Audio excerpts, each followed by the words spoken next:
Hello, I'm Dr. Mary Newport from Florida in the United States, and I wish to thank the organizers of Nutra 2025 for inviting me to give this presentation. This presentation is based on a 2-year project resulting in publication of the articles cited on the slide that were co-written with chemist and Professor Fabian Dayrit of Ateneo University in Manila. The discussion will focus on the origins and clinical trials of the Lipid-Heart Hypothesis that have influenced the low-fat and low-saturated fat dietary guidelines for Americans. The Dietary Guidelines for Americans were first published in 1980 with revisions every 5 years and have been adopted widely throughout the world along with Western ultra-processed foods. The primary objective was to reduce deaths from heart disease, but the perceived epidemic of coronary artery disease in the mid-20th century has been replaced with an epidemic of metabolic disorders such as obesity, diabetes, Alzheimer's, autism, and cancer. Since the 1960s, the rates of overweight or obesity have doubled in U.S. adults and nearly tripled in children. Diabetes in the U.S. has more than doubled since 1994 and is becoming more prevalent in children. So what is fueling the current epidemics of obesity and other metabolic disorders? Since food fuels our metabolism, the most likely explanation is that our diet has shifted from the traditional whole foods of our ancestors to overly processed and ultra-processed foods loaded with sugar, salt, and unhealthy fats and an abundance of synthetic chemicals. Grocery store shelves in the U.S. are loaded with processed and ultra-processed foods. If you walk into any U.S. supermarket, you will see aisles of cold cereals, cookies and crackers, chips and other salty snacks, sugary beverages, and lots of candy. These types of foods are designed to be irresistible, and since people will buy what is available on their grocery store shelves, it is easy to understand how Americans have become so overweight. Even the food aisle for young infants carries snacks that are high in added sugar. Take, for example, this low-fat, soft-baked grain bar with minimal protein and 13 grams of sugar, of which 6 grams is added sugar, including sugar, invert sugar, tapioca syrup, cornstarch, and glycerin, which are underlined on the ingredients label. This would seem to set up a young infant for sugar cravings. The breastfed infant receives about 50% of total calories as fat, of which more than half is saturated fat. At a time when a young child's lipid-rich brain is growing rapidly, since 1990, the Dietary Guidelines for Americans has recommended limiting fat in children ages 2 years and older and to consume only low-fat and fat-free milk and other dairy products, as well as lean meats. In 2011, My Plate was introduced in the U.S., including a version for children showing no fat on the plate and instructions for proteins to keep it lean and to choose skim or 1% fat milk and yogurt. In 2020, almost 30% of U.S. children ages 2 to 4 were overweight or obese who received food through the Women's, Infants, and Children's Supplemental Food Program for low-income families, which must adhere to the Dietary Guidelines for Americans. So how did we get to this point? In the early 20th century in the U.S., it was rare for a physician to have a patient die from a heart attack. Around 1950, certain U.S. scientists observed that there appeared to be an epidemic of heart attacks that particularly seemed to affect middle-aged men. Before 1910, infections were the 3 leading causes of death, but in 1910, heart disease moved up from the 4th to the leading cause of death. At first glance, one might assume that something new happened to increase heart disease. However, public health measures beginning in the late 1800s, such as chlorination of water, pasteurization of milk, the medical practice of hand washing, and the development of vaccines greatly reduced deaths from infectious diseases. The introduction of penicillin and streptomycin further reduced deaths from pneumonia and flu and tuberculosis, which dropped off to the 6th and 7th leading causes of death by 1946. These health measures were so successful that the lifespan in the U.S. increased from 47 years for people born in 1900 to 69 years for people born in 1950. An intensive review of the U.S. vital statistics found that all-cause deaths dropped steadily with each decade beginning in 1900 in each age group, even the very elderly, and was particularly obvious for infants under 1 year of age who were now living much longer. Also, as millions more were living longer between 1900 and 1950, deaths from heart disease shifted from infants, children, and young adults to middle-aged and elderly adults. Heart disease tends to increase with advancing age and is still the leading cause of death in the U.S. and globally in the 2020s. This figure shows all-cause deaths in each age group by decade, next to deaths from heart disease. Even though it appears that diseases from the heart were increasing, people were living longer, fewer people were dying overall in each age group.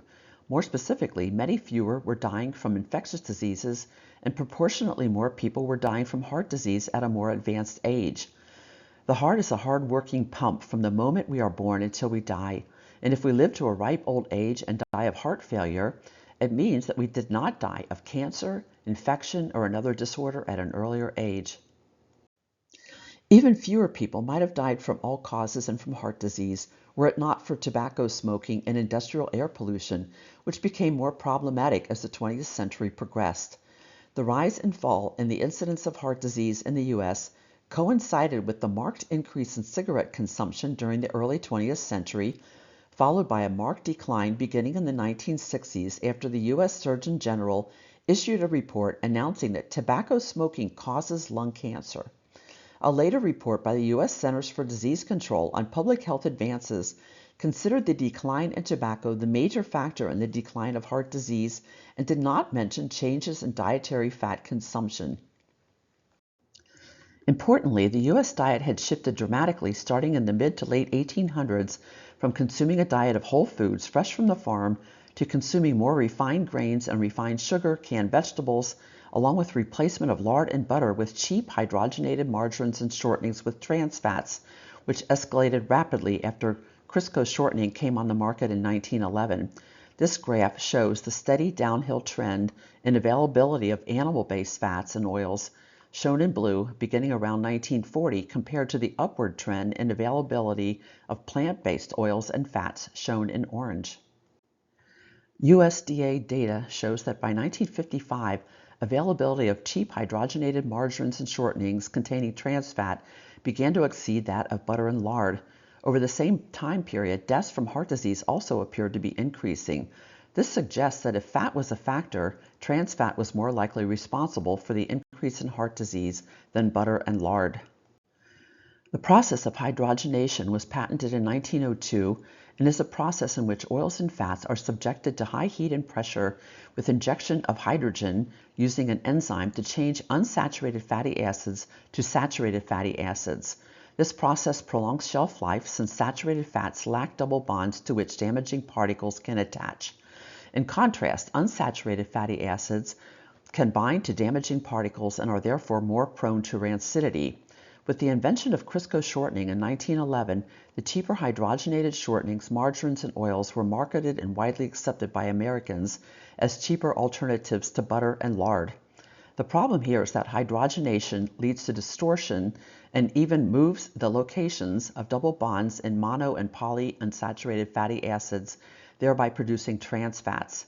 This causes the molecule to become stiffer than natural unsaturated or saturated fats, which reduces the fluidity of the cell membranes, interferes with what goes in and out of the cell, and shortens the lifespan of the cell. Trans fats have also been found to cause inflammation and calcification of arterial cells. Saturated fats have no double bonds and do not have the same biological properties as trans fats. Despite the fact that there were several other factors that could have contributed to the increase in heart disease, fat and saturated fat became the primary focus of research.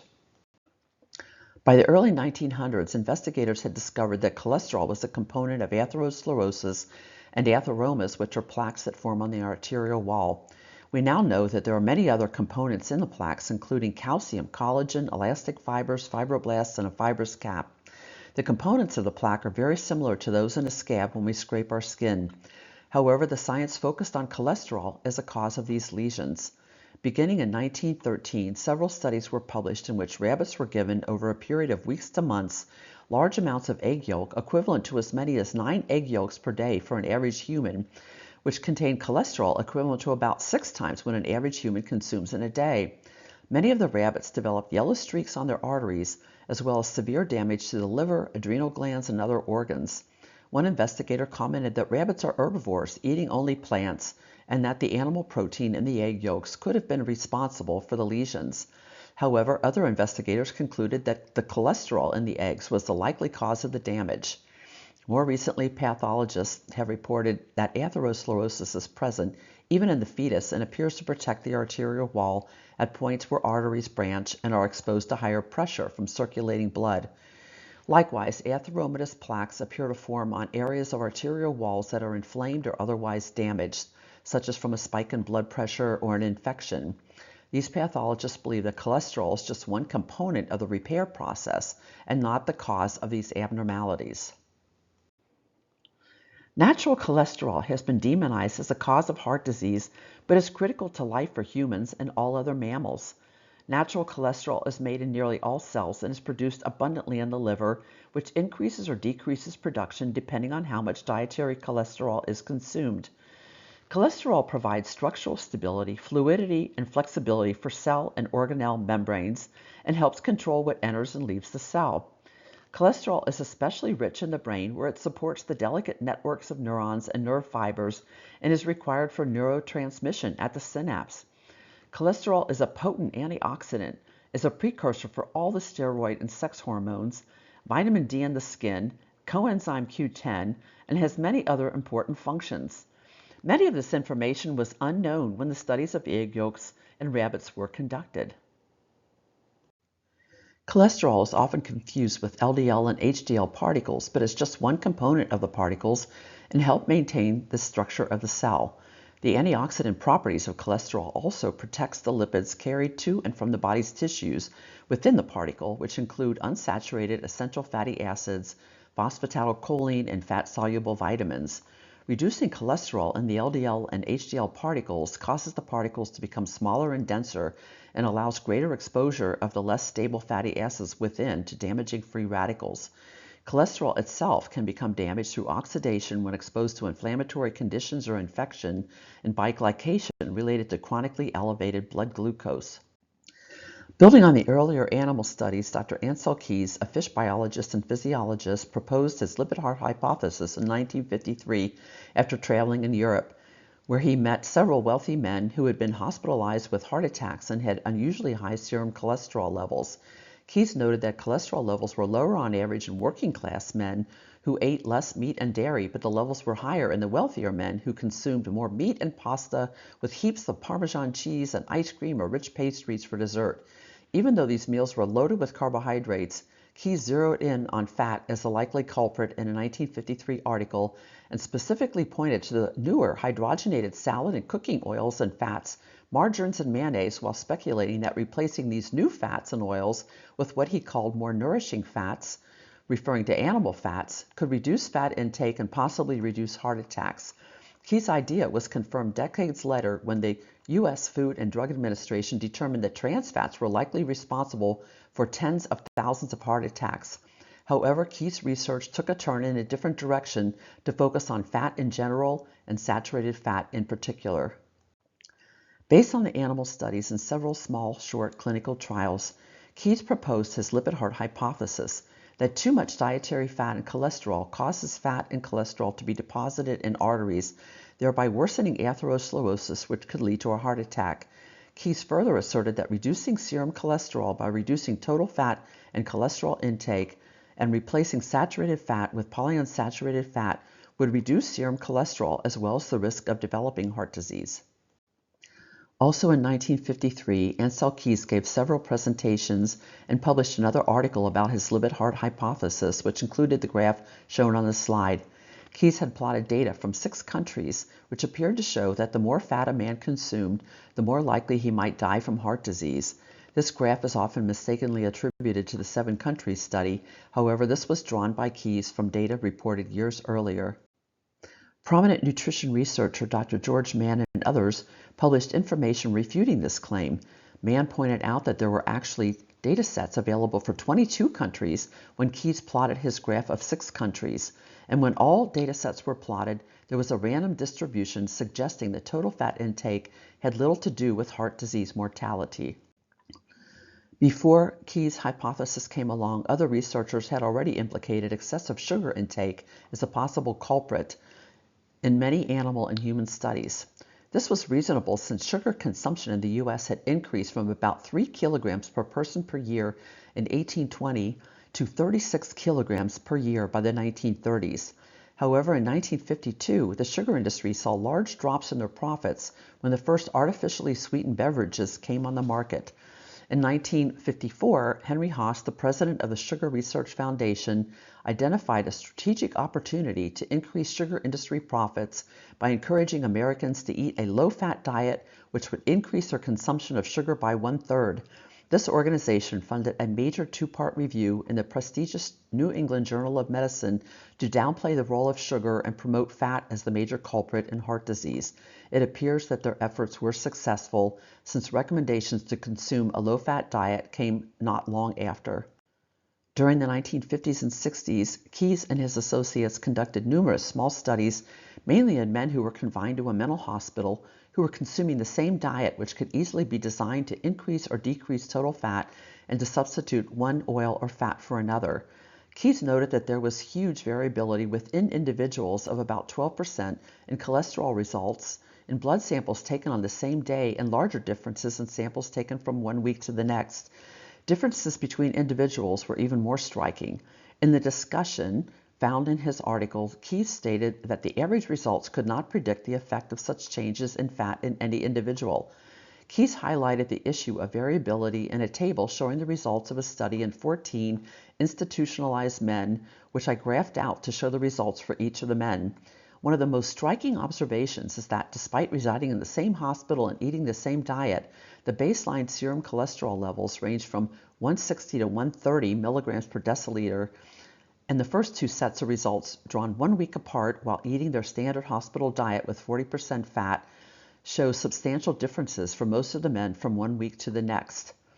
The men were then placed on a low-fat diet of 8 to 15%, and most, but not all, saw their cholesterol levels drop precipitously, appearing to stabilize after 2 weeks.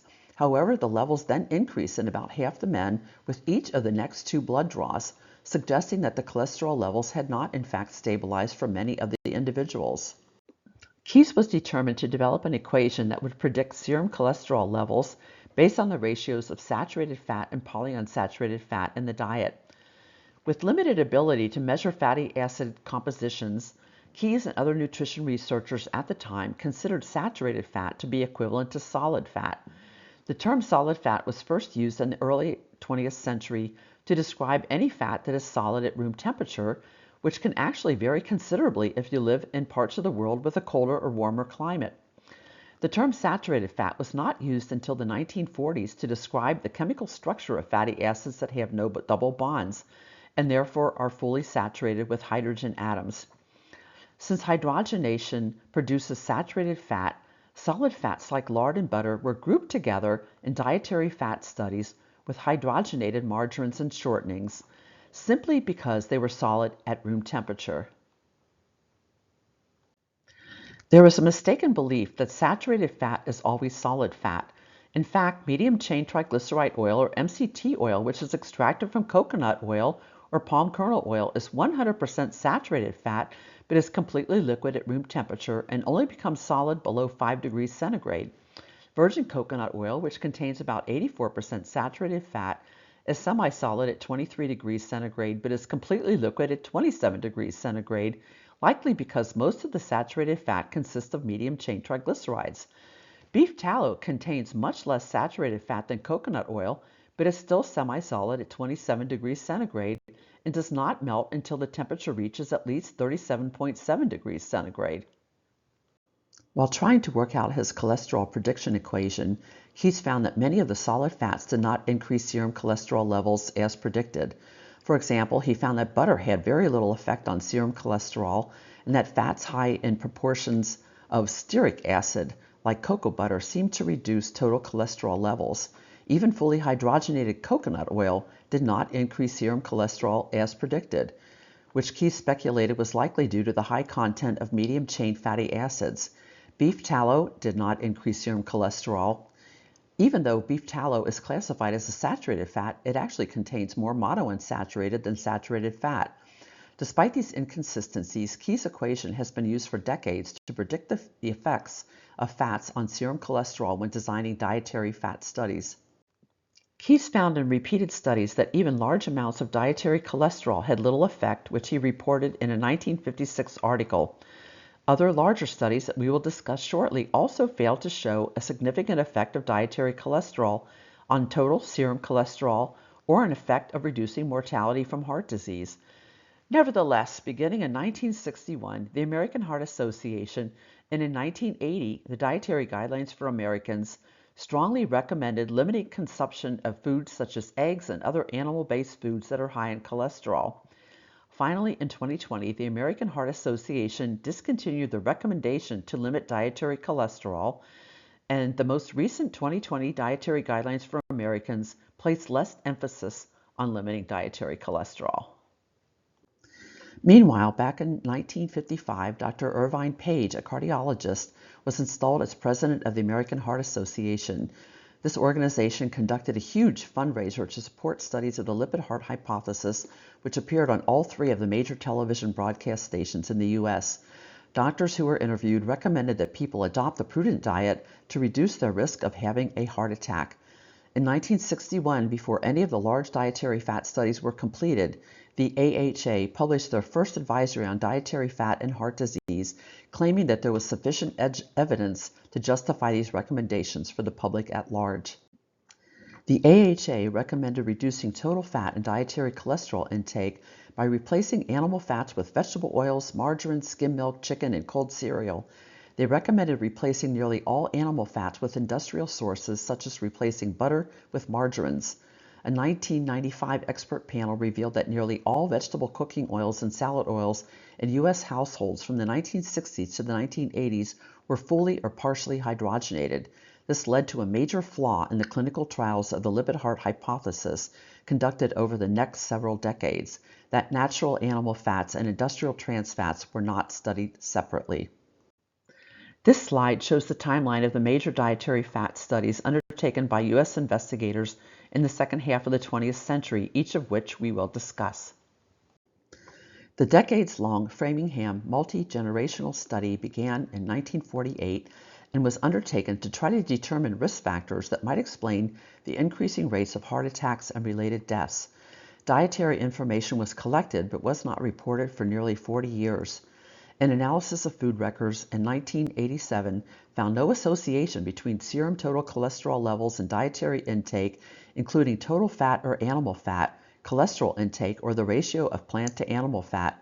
They reported that the dietary intakes of people who did and did not develop coronary heart disease was the same, and that no aspect of diet correlated with the development of coronary heart disease. In 1992, 44 years after the study began, the director of the Framingham study lamented that most of what we know about the effects of diet factors, particularly the saturation of fat and cholesterol, on serum lipid parameters derives from metabolic ward-type studies. Alas, such findings within a cohort studied over time have been disappointing. Indeed, the findings have been contradictory. For example, in Framingham, Massachusetts, the more saturated fat one ate, the more cholesterol one ate, the more calories one ate, the lower the person's serum cholesterol. The first large study of the Lipid-Heart Hypothesis was the Anti-Coronary Club study located in New York City from 1957 to 1967 and included more than 1,200 men aged 40 to 59 who did and did not have known heart disease. The men were to consume the prudent diet, including 30 mL of corn oil every day. After 6 months, just over half the men had lower total cholesterol levels, and the men with very high cholesterol levels at baseline tended to have very large reductions in serum cholesterol, but not so much in the men with lower levels at the beginning. A control group consisted of men who came from the public health department for screenings but had no dietary instruction. After nearly 10 years, there were fewer new coronary artery events in men who had stayed with the diet than in men who had discontinued the diet or in the control group. However, while there were deaths from heart attacks in both the active and inactive diet groups, there were no deaths in the control group. The 7-country study and the National Diet Heart Study were carried out by many of the same investigators and greatly influenced the Dietary Guidelines for Americans.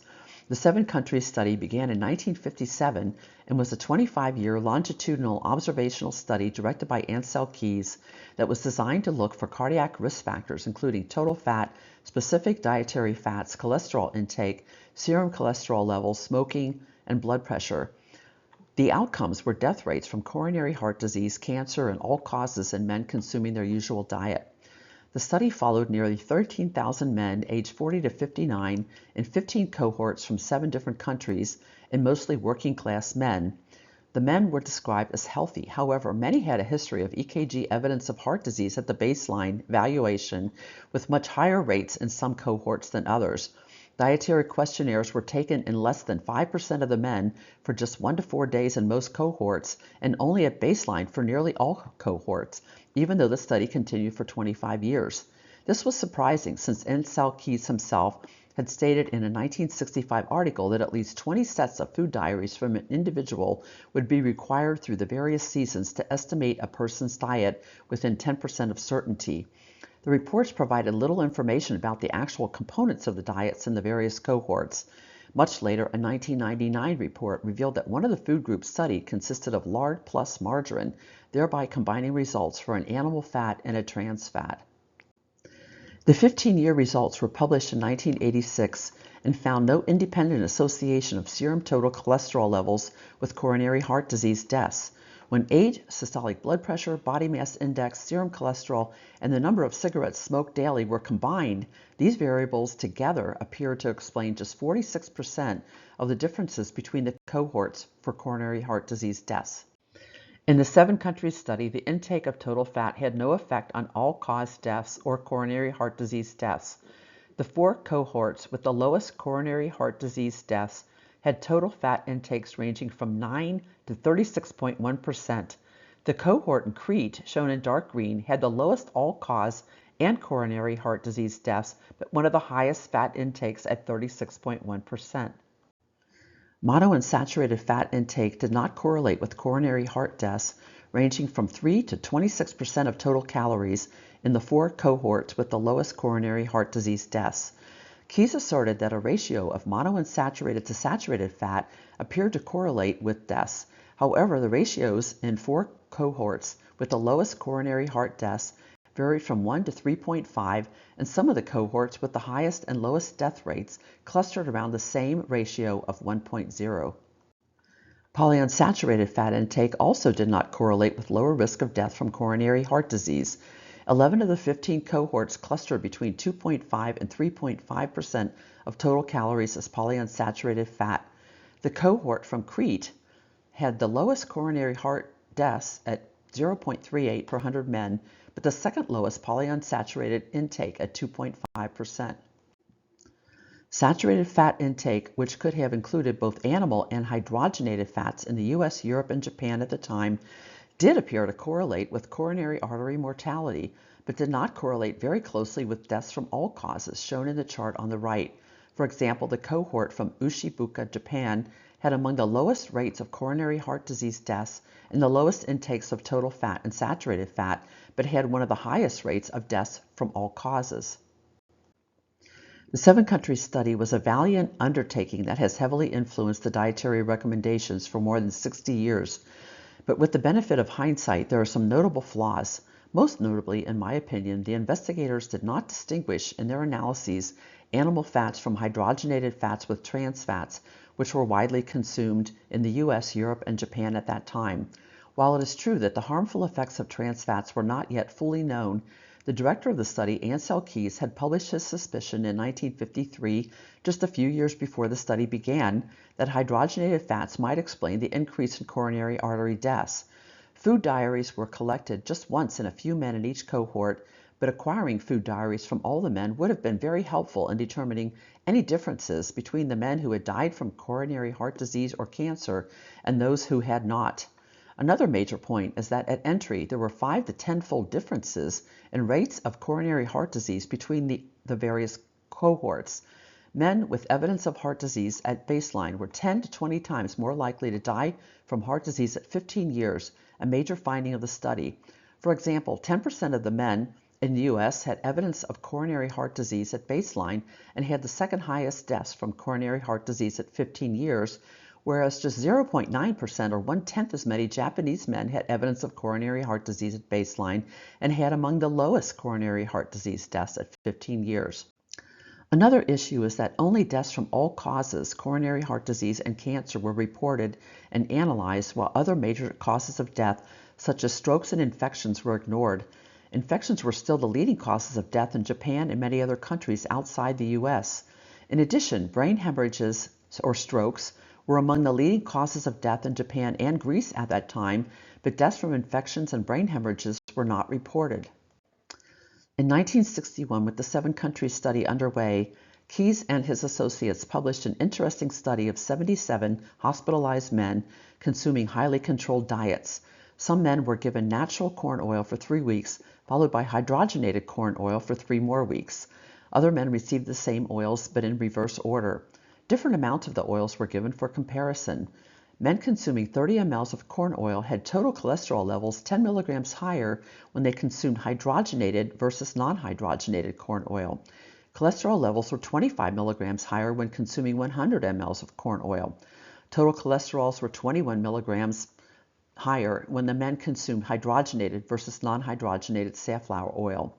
Since Keyes believed at that time that higher serum cholesterol levels caused heart attacks, it is surprising then that natural and hydrogenated fats and oils were not considered separately in the 7-country study thereafter or in other studies that followed. The same year that this study was published, Keyes and others were planning the next major clinical trial called the National Diet Heart Study. In 1956, Dr. Irvine Page, president of the AHA, was awarded government grants for the first phase of a major dietary fat study that he hoped would eventually recruit 100,000 men. The National Diet Heart Study also received funding from the American Heart Association and many other companies and organizations.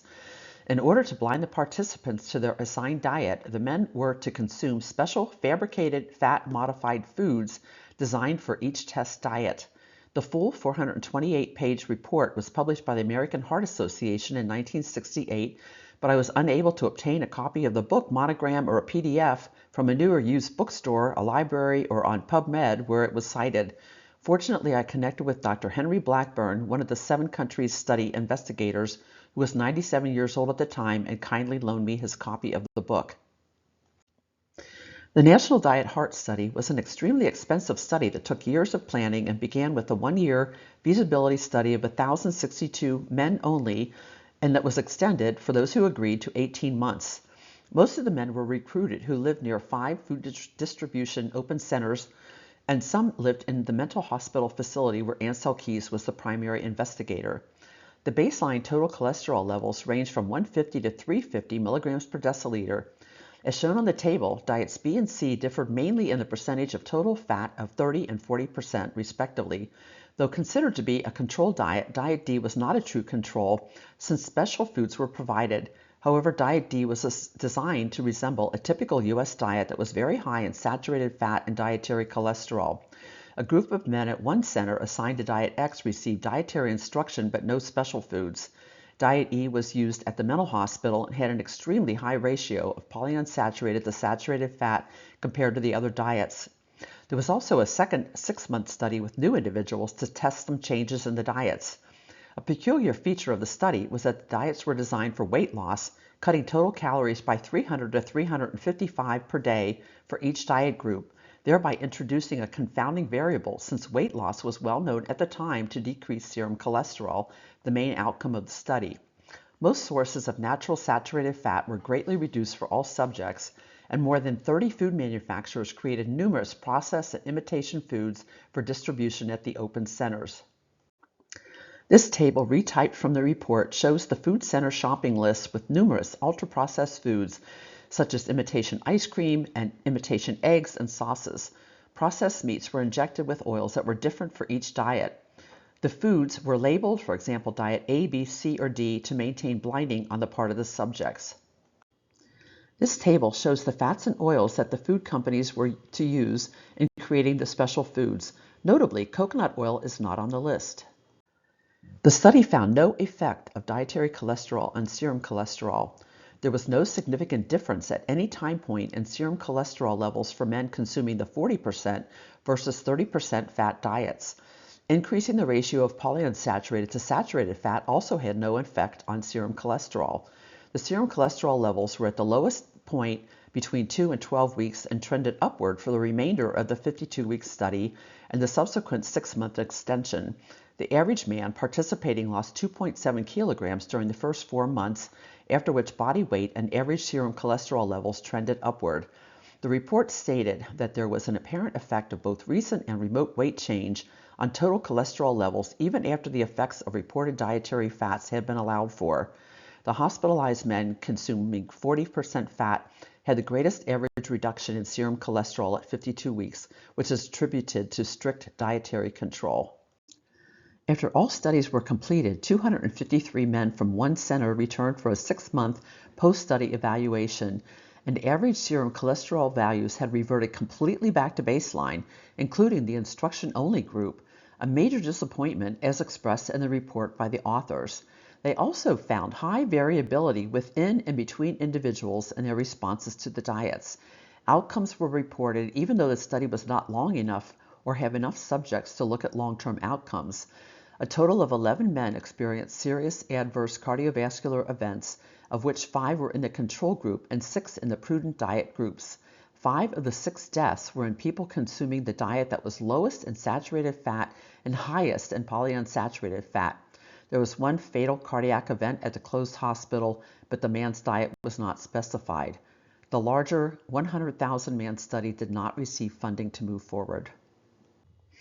In my opinion, the most serious flaw of the National Diet Heart Study was that all groups received fully hydrogenated and/or partially hydrogenated fats and oils with trans fats, despite Key's study from 1961 showing higher total cholesterol levels for men consuming hydrogenated versus non-hydrogenated oils.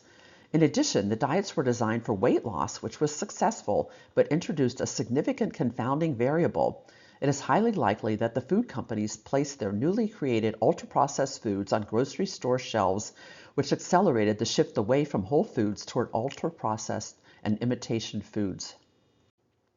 The idea that the National Diet Heart Study accelerated these foods on grocery store shelves is supported in a 1995 report of an expert panel on trans fat that was commissioned by the International Life Sciences Institute, which was organized by a senior vice president of Coca-Cola.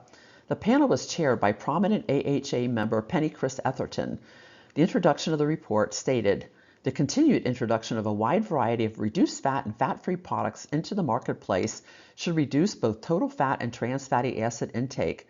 Since 1978, there has been more than a 2-fold increase in the number of adult Americans who consume such products."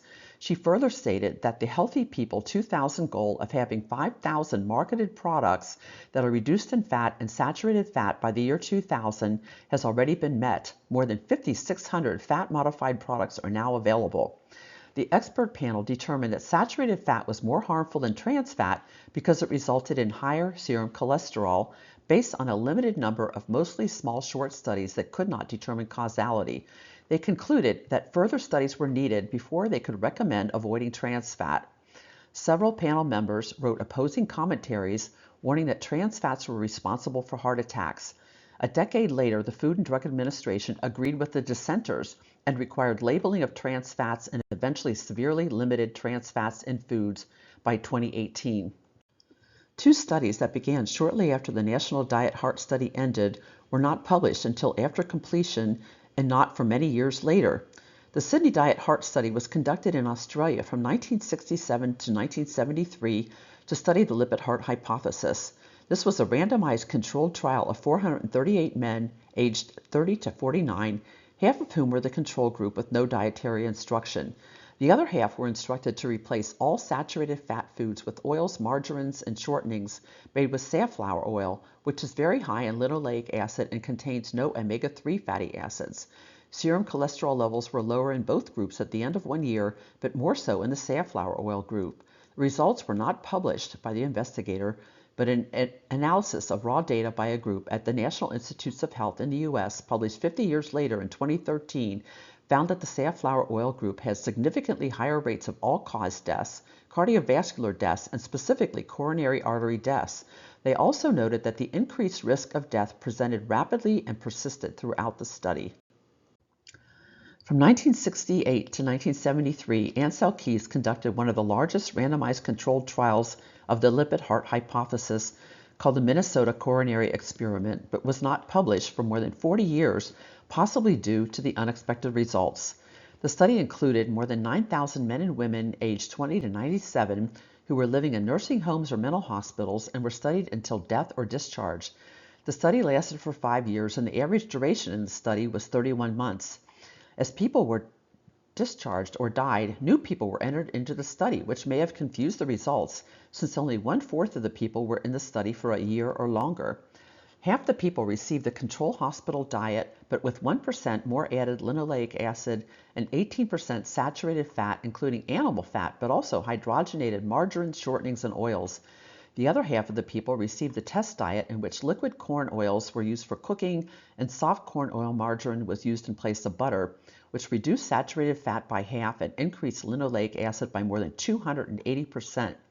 Both diet groups received the same amount of fat at 38-39%, and the corn oil group received about a third the amount of dietary cholesterol compared to the control group. Keys and associates did not publish their disappointing results after the study was completed.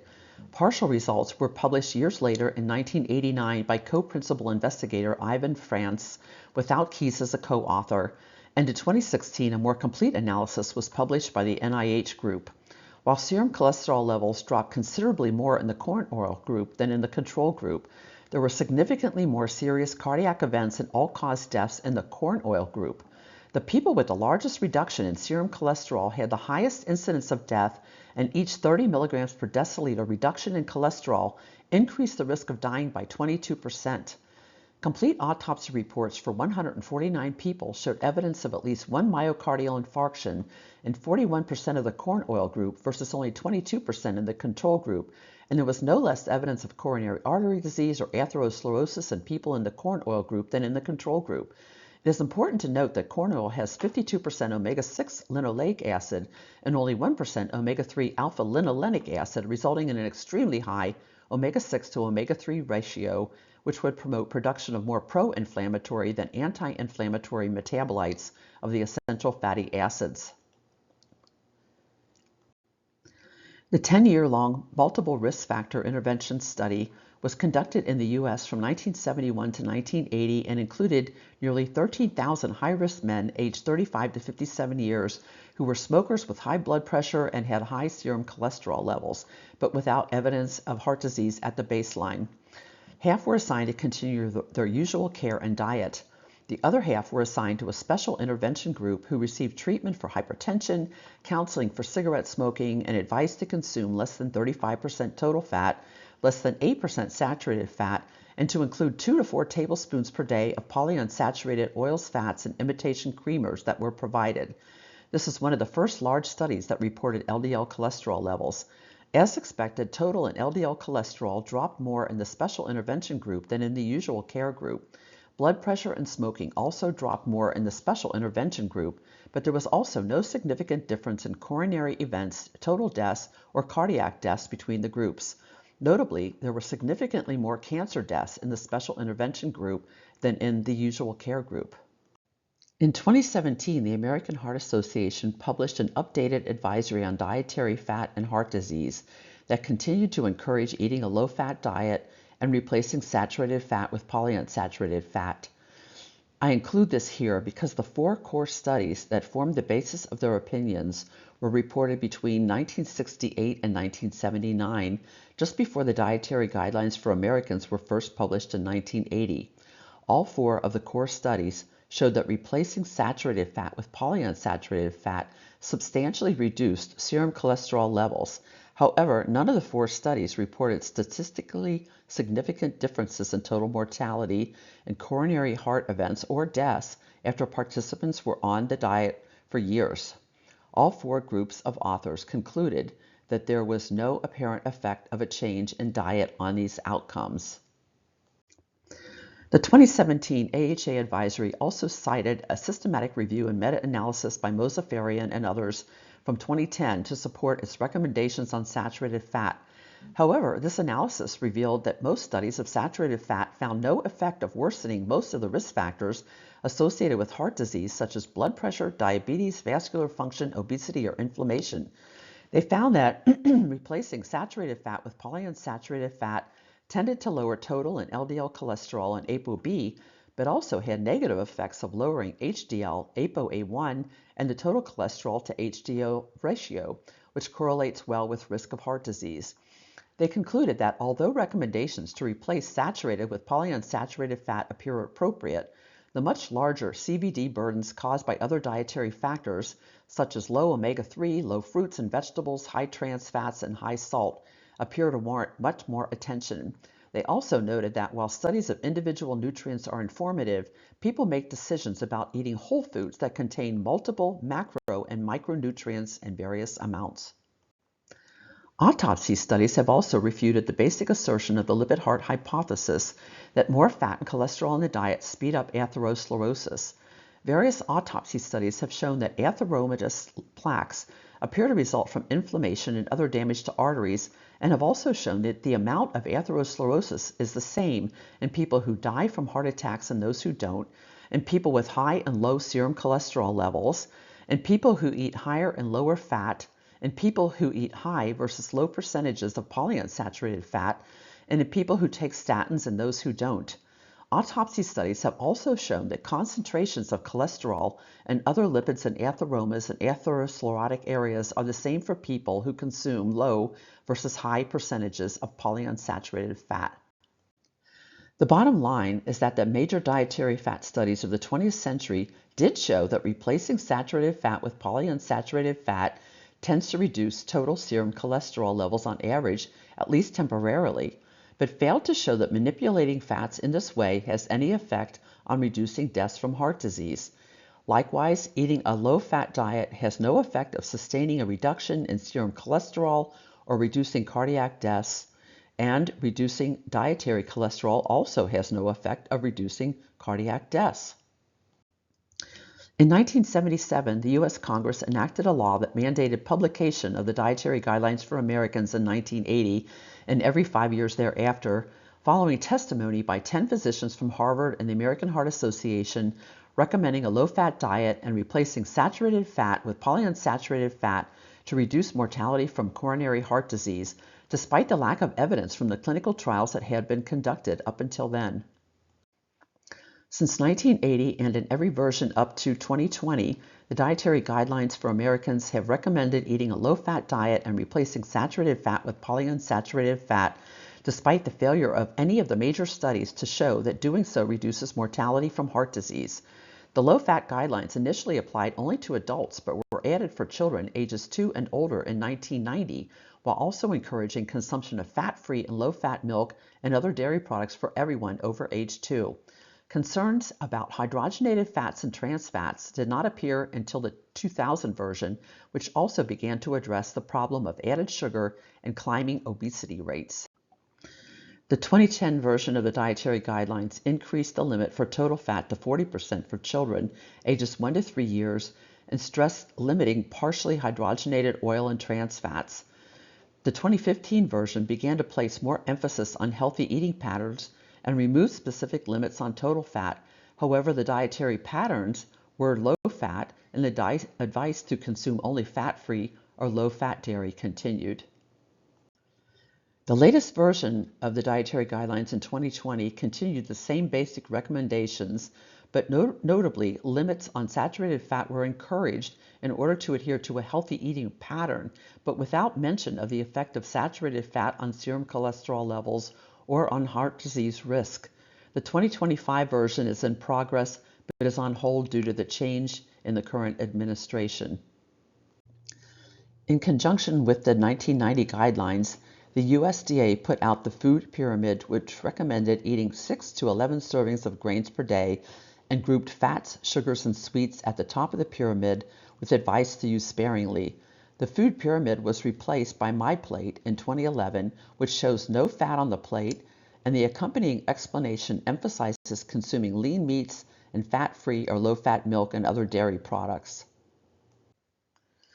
Several more recent studies have also confirmed the results of the previous studies we have discussed, showing that reducing total fat intake or saturated fat do not reduce the risk of dying from heart disease.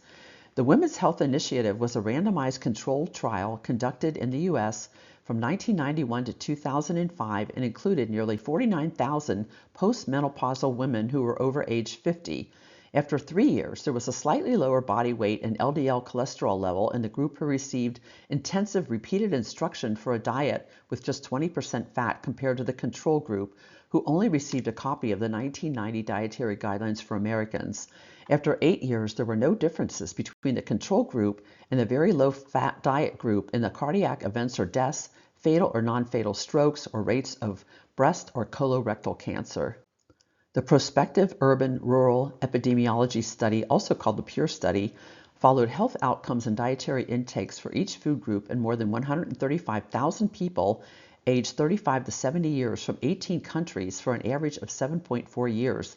They reported in 2017 that a higher intake of carbohydrates was associated with a higher total mortality, but not with cardiovascular disease or deaths. A higher intake of total fat in each type of fat, including saturated fat, was associated with a lower than average risk of dying prematurely and was not associated with a higher risk of heart disease, heart attacks, or heart-related deaths. A higher intake of saturated fat intake was actually associated with a lower risk of stroke. A PURE study report published in 2023 of more than 147,000 people in 80 countries divided the data into quintiles from the least to the most healthy people in terms of health outcomes and looked at how much of each specific types of nutrients they consumed. They found that a diet comprised of higher amounts of fruit, vegetables, nuts, legumes, fish, and whole-fat dairy was associated with lower CVD and mortality in all world regions, especially in countries with lower income where consumption of these foods is low. Also, compared to the less healthy groups, the healthiest group consumed more total fat, more saturated fat, monounsaturated fat, and slightly more polyunsaturated fat, as well as more dietary cholesterol, more total protein, more eggs, more whole-fat dairy, unprocessed red meats and white meats, and less carbohydrates. The results of this very large, long study appears to refute the Lipid-Heart Hypothesis and the dietary guidelines that are still based on the outdated idea that reducing fat and cholesterol intake will reduce deaths from heart attacks. The Institute for Health Metrics and Evaluation is an organization in the U.S. that intensively studies trends in health risk factors for mortality and many specific health-related disorders such as heart disease, diabetes, and Alzheimer's. They published a report for 2017, including this chart, showing the numbers of deaths globally that were attributed to health risk factors. There were more than 56 million deaths that year, of which about half were associated with a variety of nutritional factors, such as high blood sugar, obesity, or a diet high in salt, or a diet low in calcium. However, none of these risk factors is a diet high in fat or a diet high in saturated fat. Even the American Diabetes Association has taken a newer approach in the recommendations for controlling blood sugar, now recognizing that a high carbohydrate, low-fat diet isn't appropriate for everyone. In their 2019 guidelines, they acknowledge studies showing that eating low and very low carbohydrate diets and replacing carbohydrates with fat can help control blood glucose, increase HDL cholesterol levels, and lower triglyceride levels and promote weight loss, which may lower cardiovascular risk. I wish to take a few minutes now to focus on coconut oil and share my recently published article co-written with chemist and university professor Fabian Dayrit, in which we review the population studies and meta-analyses of people consuming coconut oil compared to other oils and present our own analysis of 26 studies of people consuming coconut oil. Coconut oil accounted for less than 1% of edible oil consumption in the United States in the 20th century and could not have explained the rise in coronary artery disease. None of the larger, longer studies of the 20th century specifically studied coconut oil except as a fat to avoid.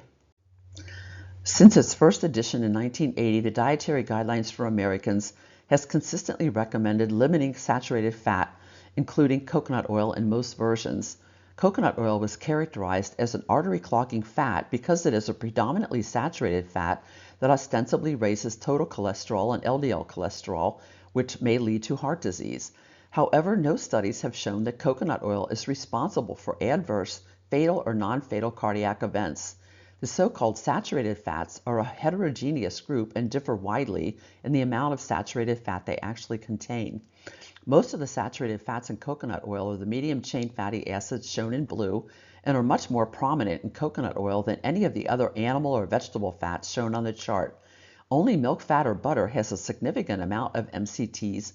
In fact, MCTs are found in human milk and predominantly lauric acid, roughly half of coconut oil, which is highly antimicrobial and has been shown to protect the newborn from infection. The amount of long-chain saturated fatty acids shown in dark orange and red in coconut oil are in the same range as most other polyunsaturated and monounsaturated vegetable oils. Medium-chain triglyceride oils have been used for their therapeutic and nutritional benefits in all age groups since the 1960s, with new indications emerging over the past 2 decades. Coconut oil is so unique that results of studies using lard or palm oil should not be used to make assumptions about the effects of coconut oil. In fact, lard has more monounsaturated than saturated fat and should be reclassified as such. This slide shows the criteria used to arrive at 25 full-text articles reporting complete lipid profile results for the 26 studies used in our analysis. The 26 studies are listed by duration and include 29 groups with 984 individual sets of complete lipid profile data for baseline and final results during a coconut oil test period. The studies were quite heterogeneous regarding participant selection, amount consumed, duration, and study design. This slide shows the differences from baseline to the end of the coconut oil test period for total LDL, HDL cholesterols, and triglycerides for all studies combined, highlighted in yellow, and for each study duration. Average total cholesterol and LDL cholesterol results were variable, but neither had an increase of more than 0.8% from baseline for all studies combined or for any study duration. On the other hand, average HDL-C levels increased and triglyceride levels decreased for all studies combined and for all study durations. This slide summarizes the results for each of the 26 studies arranged by duration and highlights the great variability in average lipid parameter results for the individual studies, more than half of which were conducted for 8 weeks or less, and nearly half studied 20 or fewer people. This summary table shows that there was a wide range of average baseline values, final values, and average differences in lipid parameters while consuming coconut oil. Standard deviations were also quite large in many studies, most prominently in those of short duration, suggesting that there is a wide variability in response among individuals that could result in a large increase or decrease in lipid values. It is misleading to declare that coconut oil increases total cholesterol and LDL-C when there is so much variability in the data. The results of the long-term study with 194 data sets at 1 and 2 years shows minimal change in total cholesterol and LDL-C levels and suggests that large increases or decreases in lipid values may be transient and return to baseline as the individual's metabolism adjusts to this change in diet. The long-term study also showed more significant increases in HDL cholesterol and decreases in triglycerides, which are thought to lower cardiac risk. We concluded, based on our analysis of the 26 studies, that the dietary recommendations to avoid consuming coconut oil due to its effects on lipid parameters is not justified. In summary, the Lipid-Heart Hypothesis was a reasonable idea in 1953 based on the previous animal studies and the state of lipid analysis at the time. However, lipid and nutrition science has advanced considerably since then, and the studies of the Lipid-Heart Hypothesis failed to show that the amount of dietary cholesterol, total fat, or natural sources of saturated fat has any effect of increasing mortality from heart disease or from all causes, despite the cholesterol-lowering effect of replacing saturated fat with polyunsaturated fat. The 2020 version of the Dietary Guidelines for Americans recommends consuming 29 grams, or about 2 tablespoons daily, of liquid oil for children and adults, consuming about 2,200 kilocalories per day, despite the findings of the Sydney Diet Heart Study and the Minnesota coronary experiment we discussed, which showed that consuming large amounts of high linoleic oils could be harmful. The best evidence shows that consuming hydrogenated and partially hydrogenated oils and fats with trans fats is harmful to heart health and overall health, and hopefully more countries will remove them from their food supplies. It is time to rethink the outdated recommendations to eat a low-fat diet and to replace saturated fat with polyunsaturated fat. Here are my website, social media links, and books. Thank you so much for your kind attention to this presentation.